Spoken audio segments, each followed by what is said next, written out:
Okay, Chan. So last thing is this translating graphs, and so we spent a little bit of time in class doing this, and really this is just bringing all of these things together. And so what we want to do is give you just a quick idea of how you might go about doing this.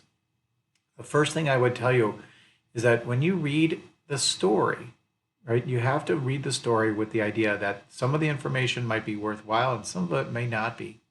And so this is the case in this one where there's this whole big long explanation of the experiment, but we really don't get into the real graphing part until we get to the last two lines. Okay. And then number two is you need to figure out what types of words are in the story. And what I mean by that is, do we see speed words? If we're going to see speed words, then maybe it's worthwhile for us to do the speed versus time graph first. Or are they position words? Are they talking about how many meters they go and in how many seconds? And then if that's the case, then it might be better for us to do this position versus time graph first. And so they don't tell us which one to do first, but we can read. We read through this whole thing. We get to the point where it says that it moves towards the food a distance of 24 centimeters in 6 seconds. Those are position words, meaning that they talk about what position they're going to be after a certain amount of time.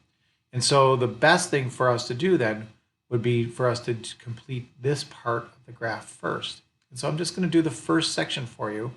If the particular animal moves from 24 meters in the first 6 seconds, well, then we can just simply look at this and say, okay, after 24 seconds, so after 6 seconds, so after 6 seconds right here, it's going to be at 24 meters, which is somewhere right about here.